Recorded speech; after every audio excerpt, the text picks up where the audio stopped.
नमस्कार, news India देख रहे हैं आप और आपके साथ मैं हूं सुरभि तिवारी। एआई शिखर सम्मेलन में हिस्सा लेने के लिए प्रधानमंत्री नरेंद्र मोदी फ्रांस में हैं। दिल्ली से तकरीबन 6,500 किलोमीटर की दूरी पर पेरिस की सड़कों पर भी भारत सा ही नजारा देखने को मिला। लोग प्रधानमंत्री को एक नजर देखने के लिए बेकरार दिखे। एयरपोर्ट से लेकर होटल तक लोगों ने रंग बिरंगे परिधान में वो नजर आए। राष्ट्रपति मैक्रो के साथ पीएम मोदी की जुगलबंदी का दुनिया ने एक बार फिर से दीदार किया।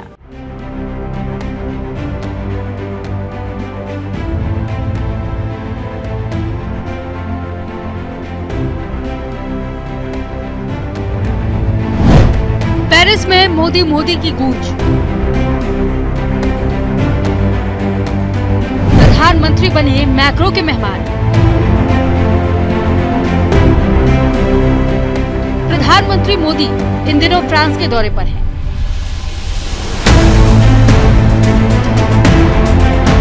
पेरिस पहुंचने पर प्रवासी भारतीयों ने पीएम मोदी का भव्य स्वागत किया।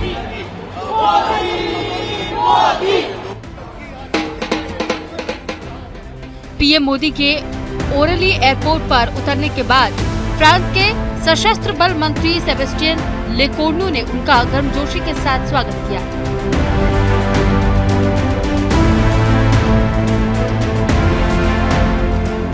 एयरपोर्ट पर उन्हें गार्ड ऑफ ऑनर भी दिया गया।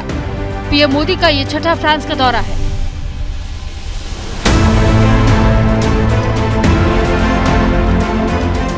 एयरपोर्ट से जब प्रधानमंत्री का काफिला होटल के लिए निकला, भीषण ठंड के बावजूद प्रवासी भारतीय सड़क के दोनों किनारों पर खड़े थे। लोगों में गजब का उत्साह दिख रहा था। पारंपरिक परिधान पहने और तिरंगा थामे भारतीय समुदाय के लोगों की भीड़ ढोल बजाते हुए मोदी मोदी के नारे लगाते दिख रही थी। सब प्रधानमंत्री को एक नजर देखने के लिए बेकरार थे। Because the way he's brought the image of India in the international level, so we did congratulate him, and it was an honor to shake hands with him. हमें दाऊदी बोरा कम्युनिटी घना खुश है। मोदी जी सब आया है, घना खुश है। घना बोरा समझ अच्छा हमारा गर्वी साहब मोदी साहब गुजरात ने हिंदुस्तान ना प्राइम मिनिस्टर आखा हिंदुस्तान નું માન અને હિન્દુસ્તાનના વાસ્તે જે પણ કીધું છે એના જેવું કોઈ ન કરી શકે। हाथ मिलाया, हम बहुत खुश हैं, बहुत खुश हैं। मैंने उनसे बात किया कि देश के ये पहले प्राइम मिनिस्टर हैं जो सब धर्मों की बात करते हैं, सिख गुरुओं के जन्मदिन मनाते हैं, साहिबजादों के जन्मदिन मनाते हैं और सबको साथ लेके चलते हैं। सब बहुत अच्छा लगा, हमने उनसे हाथ मिलाया, हमें इतना अपनापन लगा उनके साथ कि उन्होंने खुद से हमसे हाथ मिलाया, केमचो बोला, तो बहुत अच्छा एक्सपीरियंस था। और हम उनके लिए रुके हैं, हमको सपोर्ट करने के लिए एआई समिट के लिए आए हैं। तो दिल्ली में प्रचंड जीत और प्रवासियों की ओर से किए गए भव्य स्वागत से प्रधानमंत्री गदगद नजर आए।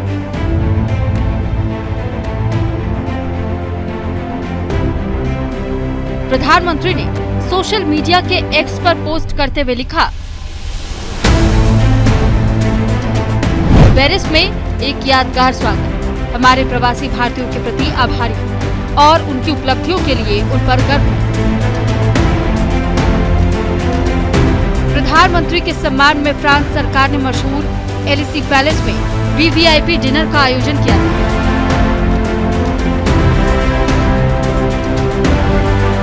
रात्रि भोज में फ्रेंच प्रेसिडेंट मैक्रो समेत दोनों देशों के डेलीगेशन और कई प्रमुख टेक कंपनियों के सीईओ मौजूद थे। इस दौरान राष्ट्रपति मैक्रो ने जिस गर्मजोशी के साथ पीएम मोदी का स्वागत किया, वो अपने आप में भारत और फ्रांस के बीच गहरी दोस्ती की दास्तां को बयां करता है।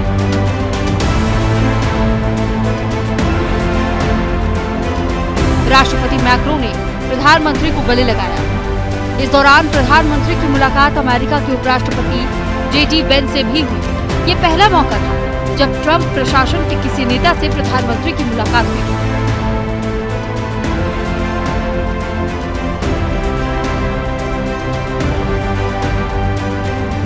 फ्रांस के राष्ट्रपति इमैनुअल मैक्रों ने कहा कि भारत फ्रांस के साझा हित दोस्ती पर केंद्रित है। प्रति वर्ष 10 लाख इंजीनियर तैयार करने के साथ भारत एक प्रशिक्षण महाशक्ति है। यह पूरे अमेरिका और यूरोप में तैयार होने वाले इंजीनियरों की संयुक्त संख्या से अधिक है। हमारे साझा हित मित्रता पर केंद्रित है। बदलते वक्त में जियोपॉलिटिकल ऑर्डर के बीच भारत और फ्रांस की दोस्ती लगातार गहरी होती जा रही है। भारत और फ्रांस के बीच व्यापार संबंधों में लगातार वृद्धि दिखाई दी है।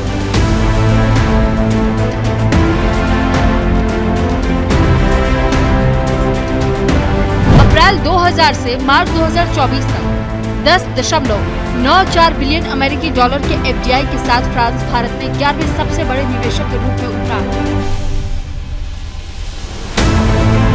साल 2023 से 24 में द्विपक्षीय व्यापार 13.38 बिलियन अमेरिकी डॉलर तक पहुंचा।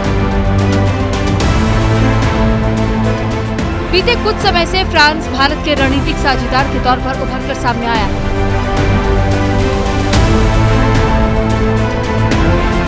इसका अंदाजा इस बात से भी लगाया जा सकता है कि भारत अपनी रक्षा जरूरत का एक बड़ा हिस्सा फ्रांस से आयात करता है। रक्षा जरूरतों की बात करें तो भारत हथियार के मामले में सबसे ज्यादा रूस पर निर्भर है।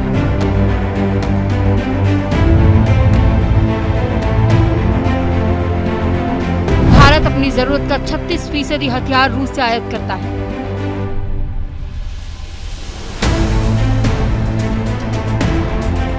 उसके बाद फ्रांस से 33% हथियारों का आयात करता है।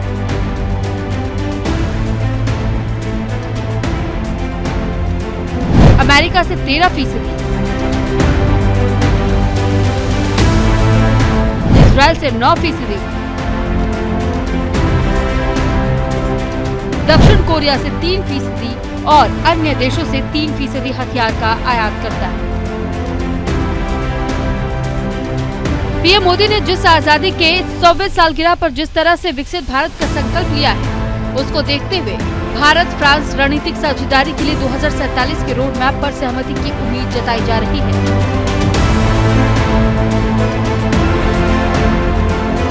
ऐसे में माना जा रहा है कि आर्टिफिशियल इंटेलिजेंस के इस दौर में पीएम मोदी का फ्रांस दौरा दोनों देशों के संबंधों की दिशा में मील का पत्थर साबित हो सकता है। न्यूज इंडिया के लिए निशांत कुमार की रिपोर्ट।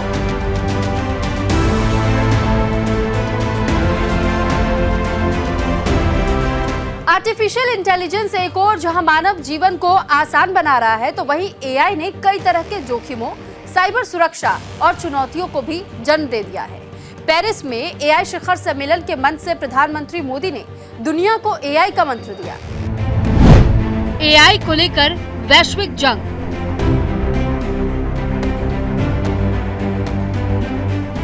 मोदी का दुनिया को एआई मंत्र।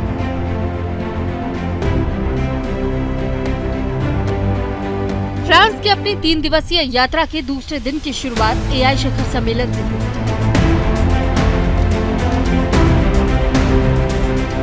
जहां पेरिस में एआई एक्शन शिखर सम्मेलन के दूसरे दिन पीएम मोदी ने राष्ट्रपति मैक्रों के साथ की सह अध्यक्षता।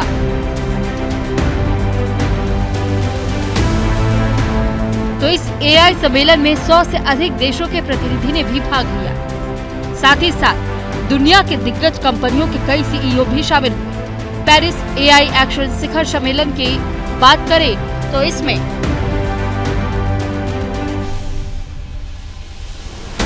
कौन कौन शामिल है, ये आपको बताते हैं। इमैनुअल मैक्रों, राष्ट्रपति फ्रांस के,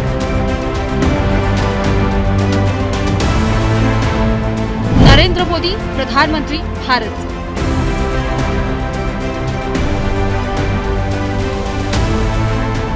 जेडी वैंस, उपराष्ट्रपति अमेरिका से,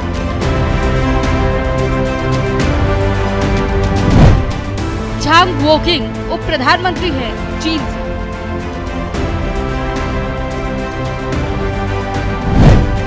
ओल्फ स्कोल्स, जर्मन चांसलर,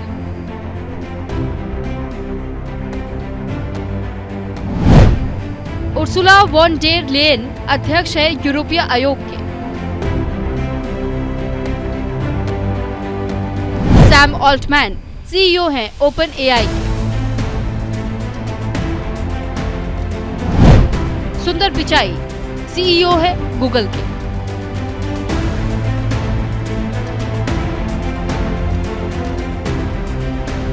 साथ साथ 1000 से ज्यादा लोग और मौजूद रहे।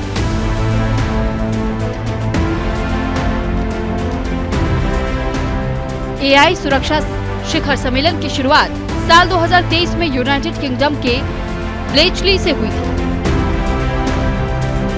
इंग्लैंड में हुए शिखर सम्मेलन में एआई से लोगों के लिए उत्पन्न खतरों के बारे में ध्यान केंद्रित किया गया। तब भारत, चीन समेत 20 देशों ने एआई सुरक्षा पर ब्लेचली घोषणा पर हस्ताक्षर किए थे। उसके बाद 2024 में दूसरा शिखर सम्मेलन दक्षिण कोरिया की राजधानी सियोल में आयोजित किया गया था, जहां दुनिया की 16 शीर्ष एआई कंपनियों ने इसके विकसित करने की शपथ ली थी। पेरिस में इस बार हो रहे एआई शांति शिखर सम्मेलन में सुरक्षा, प्रशासन और नवाचार को शामिल किया गया। इसका मकसद दुनिया की चुनिंदा कंपनियों के हाथों में एआई तकनीक को सिमटने से रोकना था। पेरिस सम्मेलन के मुख्य एजेंडे की बात करें तो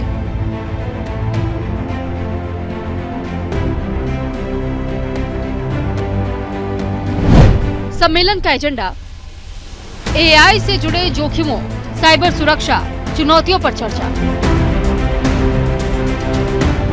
एआई संचालित नौकरियों और निवेश की संभावना,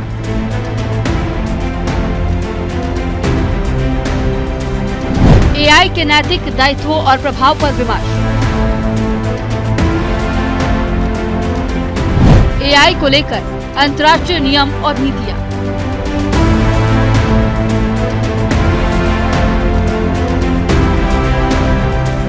पेरिस के मंच से पीएम मोदी ने दुनिया को एआई का मंत्र दिया। राष्ट्रपति मैक्रोन, अमेरिका उपराष्ट्रपति जेडी वेंस समेत दुनिया भर के 1000 से प्रमुख व्यक्तियों के बीच एआई के महत्व पर जोर देते हुए समावेशी विकास पर जोर दिया।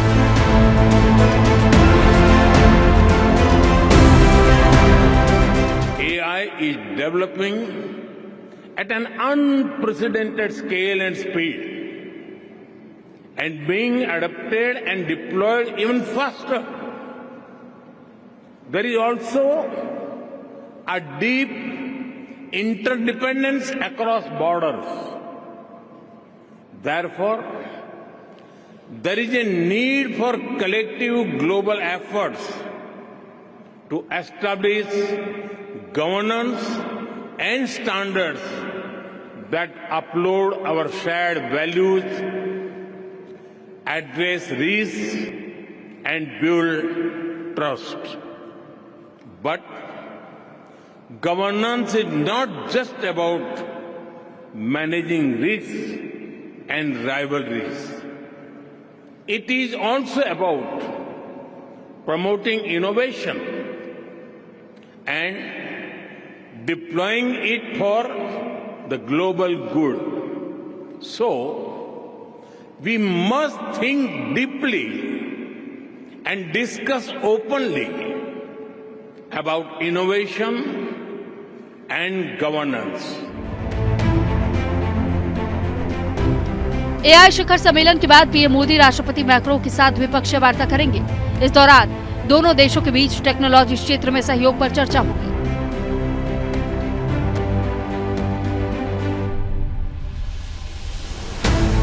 दो 2047 के लिए रणनीतिक रोडमैप पर विमर्श होगा।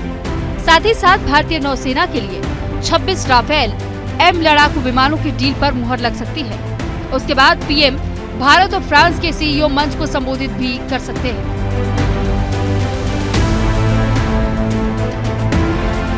भारत दुनिया का सबसे ज्यादा हथियार खरीदने वाला देश है, लेकिन मेक इन इंडिया के तहत जिस तरह भारत में हथियारों के उत्पादन को बढ़ावा दिया है, इससे भारत के रक्षा निर्यात में बढ़ोतरी हो रही है। कई देशों ने भारत के साथ रक्षा डील में दिलचस्पी दिखाई है। इस बीच फ्रांस ने भी भारत के पिनाका रॉकेट सिस्टम में दिलचस्पी दिखाई है। माना जा रहा है कि राष्ट्रपति मैक्रोन के साथ द्विपक्षीय वार्ता के दौरान इस डील पर मुहर लग सकती है।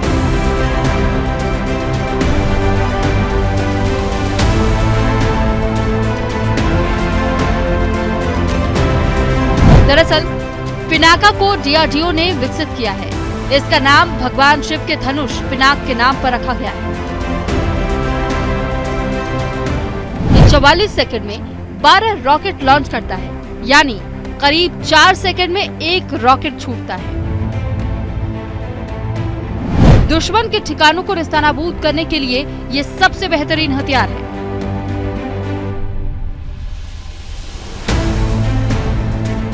इसके रेंज 7 किलोमीटर के नजदीकी टारगेट से लेकर 90 किलोमीटर दूर बैठे दुश्मन को खत्म करने की है। इस रॉकेट लॉन्चर के 3 वेरिएंट हैं।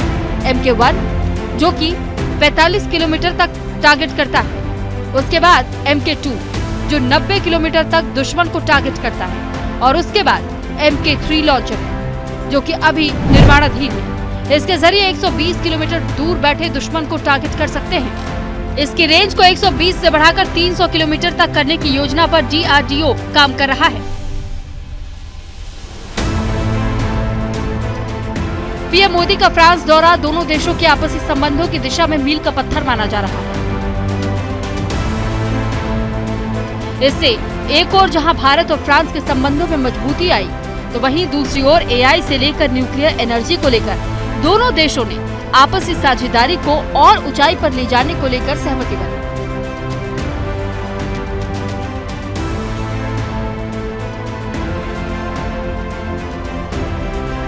बदलते वक्त के साथ भारत और फ्रांस की दोस्ती और भी मजबूत होने के आसार हैं। न्यूज इंडिया के लिए निशांत कुमार की रिपोर्ट।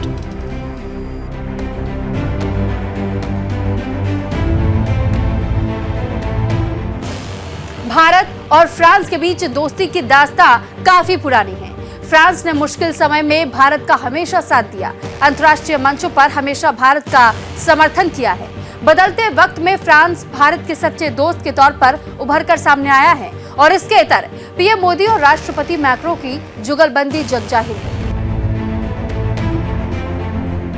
भारत और फ्रांस की दोस्ती तकरीबन 5.5 दशक पुरानी है। फ्रांस ने मुश्किल समय में भारत का हमेशा साथ दिया।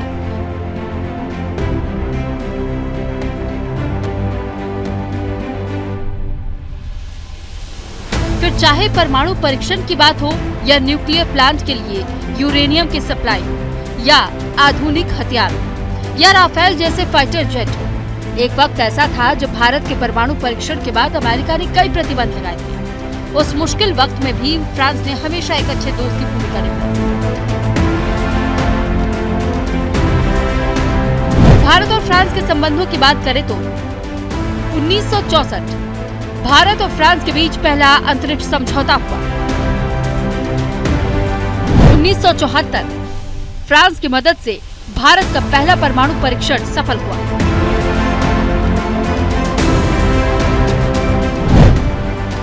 1982 तारापुर न्यूक्लियर प्लांट के लिए फ्रांस से यूरेनियम सप्लाई करवाई गई। 1983 दोनों देशों के बीच नियमित सैनिक अभ्यास हुआ।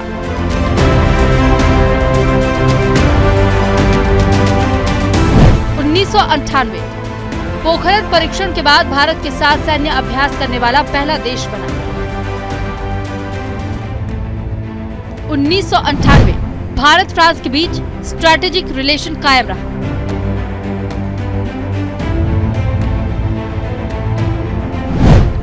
2005 6 स्कॉर्पियन पनडुब्बियों के लिए समझौता हुआ।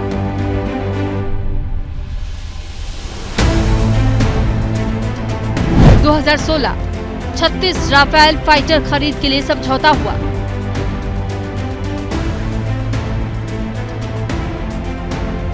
2019 यूएन में कश्मीर मुद्दे पर फ्रांस का भारत को समर्थन मिला। यूएनएससी में भारत की स्थायी सदस्यता का पक्षधर। बीते साल यानी कि 2024 में भारत और फ्रांस ने अपनी रणनीतिक साझेदारी की 25वीं वर्षगांठ मनाई।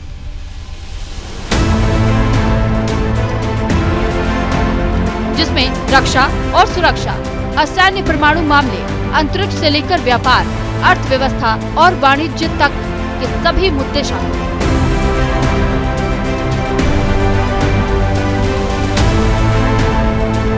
अंतर्राष्ट्रीय मंचों पर फ्रांस ने भारत का हमेशा समर्थन किया। फ्रांस के राष्ट्रपति इमैनुअल मैक्रों ने सितंबर 2024 में संयुक्त राष्ट्र में भारत को सुरक्षा परिषद का स्थायी सदस्य बनाने की मांग की थी।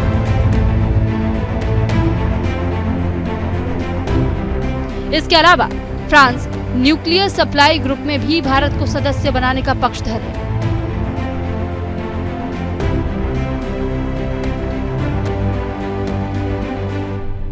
साथ ही फ्रांस ने अपने देश के सर्वोच्च नागरिक सम्मान ऑर्डर ऑफ जायद से भी पीएम मोदी को नवाजा है। भारत और फ्रांस के बीच दोस्ती की दास्तां काफी पुरानी है।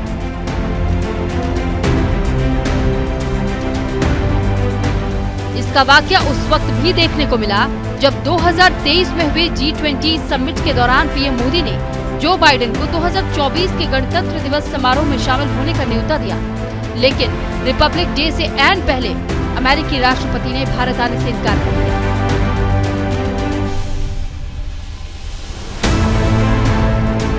ऐसे वक्त में भारत ने फ्रांस के राष्ट्रपति इमैनुअल मैक्रों को गणतंत्र दिवस पर शामिल होने का न्योता भेजा। उन्होंने इसे तुरंत स्वीकार भी कर लिया। ये भारत और फ्रांस की दोस्ती के साथ साथ पीएम मोदी और प्रेसिडेंट मैक्रो के बीच की अंडरस्टैंडिंग को दर्शाता है।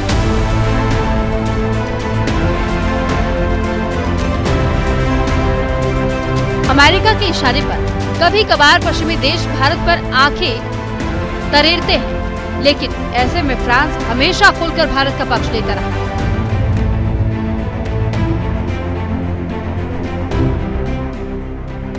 फ्रांस ने हमेशा भारत के साथ अपनी दोस्ती का खुलकर इजहार किया। जिस तरह दुनिया में भारत की धाक बढ़ती रही है, आने वाले दिनों में दोनों देशों के संबंध में और भी मजबूती होगी। न्यूज इंडिया के लिए निशांत कुमार के साथ।